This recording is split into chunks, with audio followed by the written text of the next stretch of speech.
देखिए, हिस्ट्री का जितना पीवाईक्यू क्वेश्चन है लूसेंट में वो सारा करवा दिया हूँ। और आज जो है हम लोग साइंस का क्वेश्चन करेंगे। साइंस में भी क्या करेंगे तो बायोलॉजी क्वेश्चन करेंगे।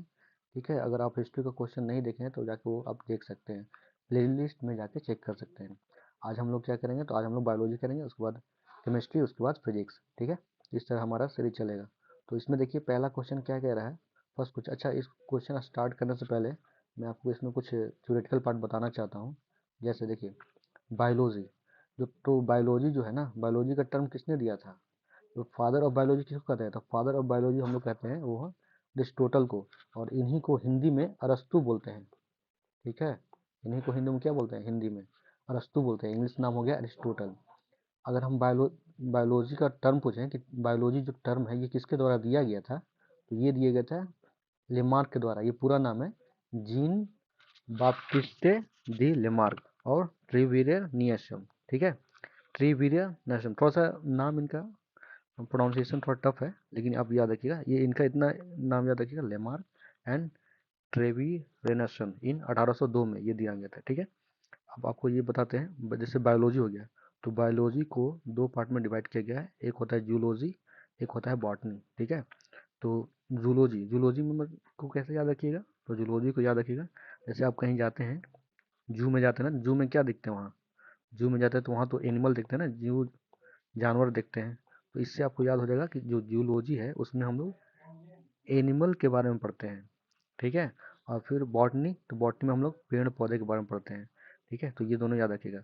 जूलो बायोलॉजी को दो पार्ट में डिवाइड किया गया है, जूलॉजी एंड बॉटनी। ठीक है, जूलॉजी में क्या होता है मेनली, तो जूलॉजी में मेनली एनिमल के बारे में पढ़ा जाता है। और बॉटनी में क्या होता है, बॉटनी में पेड़ पौधे के बारे में पढ़ा जाता है। हर्ब सर्ब ट्री, पेड़ पौधे जितने झाड़ वगैरह हैं वो सब बॉटनी में जाते हैं। तो फिर इसमें एक क्वेश्चन और आता है कि फादर ऑफ जूलॉजी, तो जूलॉजी के फादर कौन है? तो जूलॉजी के जो फादर है ना वो भी अरिस्टोटल ही साहब हैं। ठीक है, क्या होता है ना कि जब बायोलॉजी के तो फादर अरिस्टोटल हैं ही, लेकिन इनको जो है ना ज़्यादा जो इंटरेस्ट होता है वो होता है एनिमल में। ठीक है, वो ज़्यादा पढ़ने में जो रुचि वो रखते हैं वो एनिमल के बारे में रखते हैं रुचि, इसलिए वो बॉटनी को भी छोड़ देते हैं, फिर जूलॉजी को ही ज़्यादा पढ़ते हैं, उस पर ज़्यादा रिसर्च करते हैं। तो ठीक है, तो स्टडी ऑफ एनिमल जूलॉजी में मतलब स्टडी ऑफ एनिमल हो गया। इसके फादर कौन है? अरिस्टोटल हैं। और इन्होंने एक बुक लिखा था जिसका नाम है हिस्टोरिया एनिमेलिया। ठीक है, ये किसने लिखा था? तो ये अरस्तु ने लिखा था। ठीक है, अरिस्टोटल वही सेम ही नाम है, एक ही नाम है। तो अरिस्टोटल ने क्या लिखा था, एक बुक है, ये बहुत इंपॉर्टेंट, ये क्वेश्चन देखेंगे ना तो उसमें क्वेश्चन में लिखा हुआ है कि अरिस्टोटल के द्वारा जो बुक लिखा गया था वो कौन सा था, तो वो था हिस्टोरिया एनिमेलिया। और थियोप्रेटस ये है, ये किसके फादर हैं? तो ये बॉटनी के फादर हैं। और इनके द्वारा जो बुक लिखा गया था उसका नाम है प्लान हिस्टोरिया प्लेंट्रम। तो ये आप याद रखिएगा। आते हैं हम अपने वापस क्वेश्चन पे, और फर्स्ट क्वेश्चन देखते हैं क्या कहता है फर्स्ट क्वेश्चन। ठीक है, तो फर्स्ट क्वेश्चन हमारा कह रहा है scientist who is known as father of botany. तो बॉटनी के जो है फादर कौन हुए? अभी आपने देखा ना कि बायोलॉजी को दो पार्ट में डिवाइड किया गया है। ठीक है, बायोलॉजी को दो पार्ट में, एक जूलॉजी एक बॉटनी। तो इसमें पूछ रहा है कि बॉटनी का फादर कौन है, तो आपको बताना है ना। तो option A Aristotle, option B Darwin, option C Theophrastus, या ऑप्शन डी लिनियस। तो इसका जो आंसर हो जाएगा थियोप्रेटस। फर्स्ट का आंसर हो जाएगा सी। सेकंड नंबर क्वेश्चन देखिए, who is known as father of biology. तो बायोलॉजी के फादर किनको कहा गया है? तो option A Aristotle, option B Darwin, option C Lamarck, या ऑप्शन डी परकिंजा। ठीक है, तो बायोलॉजी के जो फादर हैं, बायोलॉजी का फादर कहिए चाहे जूलॉजी का फादर कहिए, ये दोनों सेम ही है। तो उनका जो आंसर हो जाएगा उसका वो हो जाएगा अरिस्टोटल। ठीक है, यानी इसका आंसर हो जाएगा, सेकेंड का आंसर हो जाएगा ए। थर्ड नंबर क्वेश्चन देखिए, the term biology was first coin by. तो जो बायोलॉजी टर्म है वो पहली फर्स्ट यानी किनके द्वारा कॉइन किया गया था, किनके द्वारा दिया गया था? तो option A Aristotle, option B Darwin, option C Lamarck, या option D Lamarck and Treviranus. ये थोड़ा सा प्रोनाउंसिएशन में थोड़ा आपको फर्स्ट टाइम कर रहे हैं तो आपको दिक्कत होगा। तो इसका जो टर्म है उसमें हम लोग थ्योरी में देखे थे नीचे में, तो इसका जो आंसर हो जाएगा डी लेमार्क एंड ट्रेविरेनस। ठीक है, ये 1802 में, इसमें डेट भी लिखा हुआ है, देखिए मैं दिखा देता हूँ, 1802 में दिया गया था, ये रहा डेट। ठीक है, ये डेट है। ठीक है ना, आते हैं 4 नंबर क्वेश्चन पे। 4 नंबर क्वेश्चन क्या कह रहा है, who is known as the father of zoology. तो अभी ऊपर हम लोग देखा था फादर ऑफ जूलॉजी किसको कहा जाता है, तो option A Darwin, option C Lamarck, option C Aristotle या ऑप्शन डी थियोक्रेटस। तो हम लोग ने ऊपर देखा था तो 4 का जो आंसर हो जाएगा सी, एरिस्टोटल फादर ऑफ बायोलॉजी भी है एंड फादर ऑफ जूलॉजी भी है। जूलॉजी को कैसे याद रखिएगा, आप जू चिड़ियाघर में जाते हैं ना, तो जू में क्या देखते हैं, एनिमल देखते हैं, फिर पक्षी देखते हैं, तो ये हो जाएगा जूलॉजी। फिफ्थ नंबर क्वेश्चन है, ये फिफ्थ नंबर क्वेश्चन है, थोड़ा सा इसका स्कैनिंग सही से नहीं हो पाया है, ठीक है। फिफ्थ नंबर क्वेश्चन देखिए, who is known as father of medicine. तो मेडिसिन के फादर कौन है, तो option A Aristotle, option B Theocritus या ऑप्शन सी हिप्पोक्रेट्स या ऑप्शन डी एडवर्ड जनरल। ठीक है, तो इसका जो आंसर हो जाएगा वो हो जाएगा सी हिप्पोक्रेट्स, यानी फादर ऑफ मेडिसिन है हिप्पोक्रेट्स। आपको याद रखना है, father of biology, father of zoology, father of botany and father of medicine, ये सब क्वेश्चन इंपॉर्टेंट है, ये बेसिक क्वेश्चन है। नेक्स्ट क्वेश्चन देखते हैं, 6 नंबर क्वेश्चन है, ये 6 नंबर क्वेश्चन है, the term biology is derive from language, यानी किस लैंग्वेज से आया है, बायोलॉजी जो है कहाँ से आया है, तो ये ग्रीक से आया, ठीक है। Option A French, option B Latin, option C पुर्तगाली या ऑप्शन डी ग्रीक। तो 6 का आंसर हो जाएगा डी, ठीक है, 6 का आंसर हो जाएगा डी, ठीक है दोस्तों। 7 नंबर क्वेश्चन देखिए, the book Historia Plantarum is written by, आपको ऊपर में देखा था हिस्टोरिया प्लेंट्रम किसके द्वारा लिखा गया था, अभी थ्योरी में पढ़ाया था ना उसमें। तो option A Aristotle, option B Theocritus, option C Hippocrates या ऑप्शन डी डार्विन। तो 7 का जो आंसर हो जाएगा वो हो जाएगा थियोक्रेटस, ठीक है। तो थियोक्रेटस के द्वारा लिखा गया था हिस्टोरिया, हिस्टोरिया प्लेंट्रम। देखिए अगर पूछेगा हिस्टोरिया एनिमिलिया तो ये किसके द्वारा लिखा गया था, तो ये लिखा गया था अरिस्टोटल के द्वारा। 8 नंबर क्वेश्चन देखिए, botany is also known as, तो बॉटनी को और क्या कह सकते, क्या क्या कहा जाता है, तो option A phytology, option B psychology, option C pedology या ऑप्शन डी प्लेंटोफाइटा। तो इसका जो होता है फाइटोलॉजी, ठीक है, बॉटनी को क्या कहा जाता है फाइटोलॉजी, साइकोलॉजी नहीं है, फाइटोलॉजी है भाई। 9 नंबर क्वेश्चन देखिए, अरिस्टोटल इज नोन एज, तो अरिस्टोटल को क्या कहते हैं, क्वेश्चन बहुत बार रिपीट हो गया, आई थिंक आपको याद हो गया होगा। तो option A father of biology, option B father of zoology, option C founder of embryology या option D father of botany. तो आपको पता है फादर ऑफ, अच्छा अरिस्टोटल इज नॉट नोन हो, यहाँ पर क्वेश्चन दिया नोट। देखिए दोस्तों बहुत सा क्वेश्चन में क्या होता है, हम लोग नोट भूल जाते हैं, जिसके बाद क्वेश्चन हमारा गलत हो जाता है ना। एग्जाम में होता है कि क्या कि हम लोग बहुत क्वेश्चन बनाए हैं लेकिन नोट जो है ना छुपा रहता है, नहीं पढ़ पाते, जिसके कारण क्वेश्चन हमारा बहुत सा गलत हो जाता है। तो इसमें पूछ रहा है Aristotle is not known as, तो आपको पता है एरिस्टोटल बायोलॉजी के फादर हैं, जूलॉजी के फादर हैं, और किसके नहीं हैं, तो वो हो जाएंगे फादर ऑफ बॉटनी। बॉटनी तो क्या कौन है, बॉटनी के अलग है, ठीक है, थियोक्रेटस बॉटनी के हैं फादर, ठीक है। बॉटनी के फादर कौन है, तो बॉटनी के फादर ये हैं थियोक्रेटस, ठीक है दोस्तों। चेंज कर लेता हूँ कलर और क्या, ठीक है। 9 का जो आंसर हो जाएगा वो हो जाएगा डी, ठीक है, बॉटनी, यानी फादर, बायोलॉजी के फादर हैं अरिस्टोटल, जूलॉजी के फादर भी है अरिस्टोटल, एंड एम्ब्रियोलॉजी के भी फाउंडर कौन है, वो भी अरिस्टोटल हैं, लेकिन बॉटनी के फादर जो हैं वो हैं थियोक्रेटस। 10 नंबर क्वेश्चन पे आते हैं। 10 नंबर क्वेश्चन कह रहा है, इन एक्सोबायोलॉजी वी स्टडी अबाउट, तो हम एक्सोबायोलॉजी में हम लोग क्या पढ़ते हैं, तो external structure of living being, life present on the earth, life present on the other layer of earth atmosphere या option D life found in space and other satellite. तो एक्सो का मतलब आपको क्या मतलब होता है, एक्सो मतलब कोई बाहर का, यानी बाहर का मतलब ये अर्थ के बाहर का, ठीक है। तो एक्सो से आप इतना समझ सकते हैं। तो life found in space and on the other satellite, उसी को हम लोग बोलते हैं एक्सोबायोलॉजी, और ये कहाँ पूछा गया है, तो ये एसएससी में क्वेश्चन ये पूछा गया है, तो ये आपको याद रखना। देखिए जितना क्वेश्चन होगा ना, चाहे आईएएस का हो, स्टेट पीसीएस का हो, ये सब क्वेश्चन इसमें दिया हुआ है, एसएससी रेलवे बैंकिंग एनडीए सारा क्वेश्चन इसमें दिया हुआ है, ठीक है। 11 नंबर क्वेश्चन देखिए, the science related with the study of living, तो साइंस जो है जिसमें हम लोग लिविंग का स्टडी करते हैं उसको क्या बोलते हैं, तो option A physics, option B chemistry, option C biology या ऑप्शन डी मैथमेटिक्स। तो आपको पता ही है बायो मतलब लाइफ होता है, बायोलॉजी। तो 11 का जो आंसर हो जाएगा हो जाएगा सी। ठीक है, 12 में क्वेश्चन देखते हैं। ये 12 में क्वेश्चन हमारा है, phycology is a branch of botany in which we study about. तो फिकोलॉजी जो है ना एक ब्रांच है बॉटनी का, ठीक है। और उसमें जो है हम लोग क्या पढ़ते हैं, तो बॉटनी का बारे में पता ही, ये प्लांट का ही पार्ट है। तो option A algae, option B fungi, option C ecology, option D virus. तो 12 का जो आंसर हो जाएगा वो हो जाएगा एल्गी। ठीक है, phycology is the branch of botany in which we study. तो किसके बारे में पढ़ते हैं हम लोग, तो पढ़ते हैं अलगी के बारे में। ठीक है दोस्तों, 13 number question, oath taken by medical graduate in is given bye. यानी जो शपथ लेते हैं मेडिकल जो स्टूडेंट होते हैं ना, मेडिकल जो ग्रेजुएट होते हैं उनको एक शपथ दिलाया जाता है। उस शपथ को क्या पड़ता है, अगर आप थ्री इडियट देखे होंगे ना तो उसमें आमिर खान ये बोलते हैं कि एक सीन है वहाँ पे, करीना कपूर जब स्कूटर पर नहीं बैठाती हैं, हाँ, शायद राजू के फादर जो है ना, जब बीमार पड़ते हैं तो आमिर खान उसको स्कूटी से ले जाते हैं। तो उस समय वो करीना कपूर को याद दिलाते कि अरे तुम लोगों ने, तुमने जो शपथ लिया था उसके वास्ता है, मतलब एक वो दिखाते हैं किसी तरह।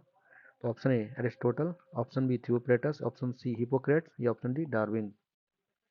तो oath taken by medical graduate is given by, तो किसके द्वारा दिया जाता है, तो 13 का जो आंसर हो जाएगा वो हो जाएगा हिप्पोक्रेट्स। ठीक है, 14 नंबर क्वेश्चन देखिए, branch of biology in which we study about relation between living and their environment. तो इसका आंसर क्या हो जाएगा, option A physiology, option B genetics, option C ecology या ऑप्शन डी जियोलॉजी। ठीक है, तो देखिए जियोलॉजी मतलब क्या है, हम लोग अर्थ के बारे में पढ़ते हैं। जेनेटिक में क्या होता है, जेनेटिक मतलब जीन के बारे में पढ़ते हैं। ठीक है, तो इसका जो आंसर हो जाएगा 14 का हो जाएगा इकोलॉजी। इन्वायरमेंट एंड इकोलॉजी सुना भी होगा, इन्वायरमेंट एंड इकोलॉजी। ये इसमें क्या होता है, यूपीएससी का जो तैयारी करते हैं ना, जो आईएएस का, उसमें एक सब्जेक्ट भी है इन्वायरमेंट एंड इकोलॉजी। अब तो स्टेट पीसीएस में भी वो सब क्वेश्चन पूछने लगा है। 25 नंबर क्वेश्चन देखिए, सॉरी 15 नंबर, 25 नहीं, 15 number question, branch of biology in which we study about cultivation of flowering plant. मतलब जो फ्लावरिंग प्लांट के बारे में हम लोग स्टडी करते हैं ना, कल्टीवेशन ऑफ फ्लावरिंग प्लांट, उसको क्या बोलते हैं। तो ऑप्शन देख लीजिए हमारा क्या कह रहा है। ऑप्शन कह रहा है phenology, option B floriculture, option C agronomy या ऑप्शन डी बॉटनी। तो 15 का जो आंसर हो जाएगा हो जाएगा फ्लोरिकल्चर, यानी फ्लावर के बारे में हम लोग पढ़ रहे हैं तो फ्लोरिकल्चर ही होगा। स्टडी ऑफ फ्लावर, तो स्टडी ऑफ फ्लावर, तो स्टडी ऑफ फ्लावर को क्या कहते हैं, anthology, option B agrostology, option C phenology या ऑप्शन डी पोलिनोलॉजी। तो 16 का जो आंसर हो जाएगा एंथोलॉजी। फ्लावर का स्टडी को हम लोग एंथोलॉजी कहते हैं। और यहाँ पे क्वेश्चन क्या कह रहा था, कल्टीवेशन ऑफ फ्लावर को हम लोग क्या कहते हैं, कल्टीवेशन ऑफ फ्लावर को हम लोग फ्लोरिकल्चर कहते हैं। यानी जो फूल है ना, कैसे कैसे बनता है, हाँ, जो फूल है ना, फूल को जो कल्टीवेशन होता है उसको हम लोग फ्लोरिकल्चर बोलते हैं। जैसे क्रॉप का कल्टीवेशन होता है उसको एग्रीकल्चर कहते हैं, उसी तरह फूल के कल्टीवेशन को फ्लोरिकल्चर कहते हैं। और 16 नंबर क्वेश्चन में कह रहा है कि स्टडी ऑफ फ्लावर यानी फूल के बारे में पढ़ते हैं उसको क्या बोलते हैं, तो एंथ्रोलॉजी कहते हैं। 17 नंबर क्वेश्चन देखिए, palaeobotany, palaeobotany is a branch of, palaeobotany is a branch of botany in which we study. तो इसमें हम लोग किसके बारे में पढ़ते हैं पैलियोबॉटनी में, तो option A animal fossil, option B plant fossil, option C seed of plant या ऑप्शन डी फ्लावर। तो इसका जो आंसर हो जाएगा वो हो जाएगा, बताइए। अच्छा आपको नहीं आता है ना, गेस कर सकते हैं, कमेंट में बता सकते हैं। तो इसका जो आंसर हो जाएगा प्लांट फॉसिल के बारे में। 17 का जो आंसर हो जाएगा वो हो जाएगा प्लांट फॉसिल के बारे में। मैं फिर से पढ़ दे रहा हूँ, palaeobotany is a branch of botany in which we study of. तो प्लांट का जो फॉसिल होता है, जैसे कि पेड़ है, ठीक है,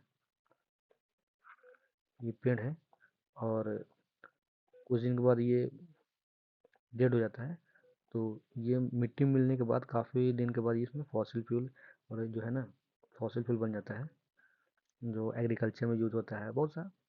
तो इसका स्टडी को हम लोग क्या कहते हैं, तो इसका प्लांट फॉसिल करना है। 18 number question, next question. Mycology is a branch of botany in which we study. तो इसमें हम लोग क्या किसके बारे में पढ़ते हैं माइकोलॉजी में? तो option A algae, option B fungi, option C bacteria या ऑप्शन डी वायरस। तो इसका जो आंसर हो जाएगा वो हो जाएगा फंगी के बारे में, फंगस। देखते हैं ना, ब्रेड रख दीजिएगा तो ब्रेड के ऊपर फंगस जम जाता है।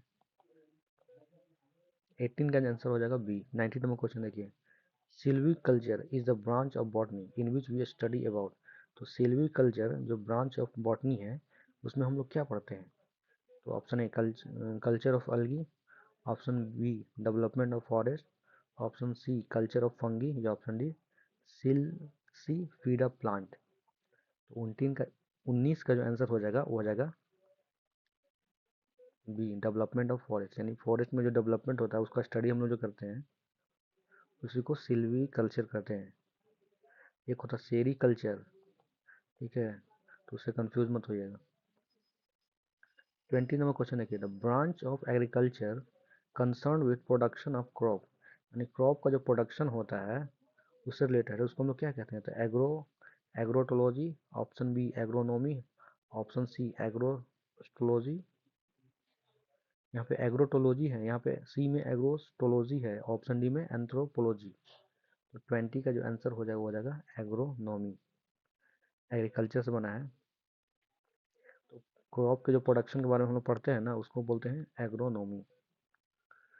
12 नंबर क्वेश्चन देखिए, 21 नंबर क्वेश्चन देखिए, 12 में 21। एग्रोटोलॉजी इज द स्टडी ऑफ, ये किसके बारे में स्टडी हम लोग करते हैं? तो option A seed of oil, option B crop, option C grass या ऑप्शन डी फ्रूट। तो 21 का जो आंसर हो जाएगा वो हो जाएगा सी, यानी जो हम लोग ग्रास का स्टडी करते हैं उसी को एग्रोटोलॉजी कहते हैं। 22 नंबर क्वेश्चन देखिए। Spermology is the study of, the spermology is the study of किसके बारे में? तो option A seed, option B leaf, option C fruit या ऑप्शन डी पोलन ग्रेन। तो 22 का जो आंसर हो जाएगा वो हो जाएगा सीड के बारे में, ठीक है। स्पर्मोलॉजी किसके रिलेटेड है? तो सीड से रिलेटेड है। 23rd नंबर क्वेश्चन देखिए। स्पर्मोलॉजी हो गया। 23rd नंबर क्वेश्चन है। In pedology we study about, तो पेडोलॉजी में हम लोग क्या पढ़ते हैं? तो option A disease, option B pollution के बारे में, ऑप्शन सी सॉइल या ऑप्शन डी, ठीक है, या ऑप्शन डी रॉकेट के बारे में, ठीक है दोस्तों।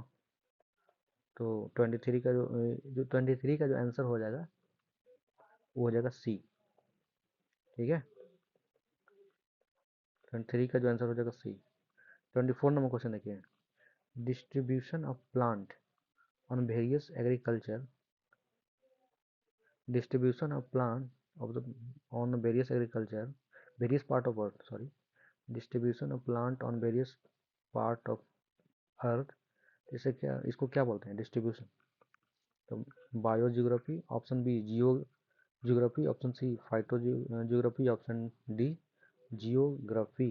तो 24 का जो आंसर हो जाएगा वो हो जाएगा सी, ठीक है, फाइटो जियोग्राफी, ठीक है दोस्तों, फाइटो जियोग्राफी करते हैं। नेक्स्ट क्वेश्चन आते हैं। 25 नंबर क्वेश्चन में the study of fruit is called, तो फ्रूट के जो बारे में हम लोग पढ़ाई करते हैं पढ़ते हैं उसको क्या कहते हैं? तो spermology, option B anthology, option C pedology या ऑप्शन डी पोमोलॉजी। तो 25 का जो आंसर हो जाएगा वो हो जाएगा डी पोमोलॉजी, ठीक है। तो आज इतना ही रहने देते हैं, मिलते हैं अगले क्लास में। अगर आपको कोई सजेशन हो तो बताइएगा, अगर वीडियो अच्छा लगा हो तो लाइक सब्सक्राइब शेयर कर दीजिएगा, ठीक है। अगर आपका कोई भी अगर नेक्स्ट चैप्टर चाहते हैं या नेक्स्ट सब्जेक्ट चाहते हैं इससे रिलेटेड टॉपिक बनाया जाए, वीडियो बनाया जाए, तो आप बिल्कुल बताइएगा, आपका वेलकम है। अगर कोई आपका फीडबैक हो वो भी मैं आपसे सुनना चाहता हूँ। तो देखिए हिस्ट्री क्लास करवा दिए हैं, अभी जो बायोलॉजी करेंगे, बायोलॉजी के बाद केमिस्ट्री फिजिक्स एंड देन फिर पॉलिटी एंड ज्योग्राफी पे जाएंगे, ठीक है। तो बस इतना ही, मिलते हैं नेक्स्ट वीडियो में, थैंक यू।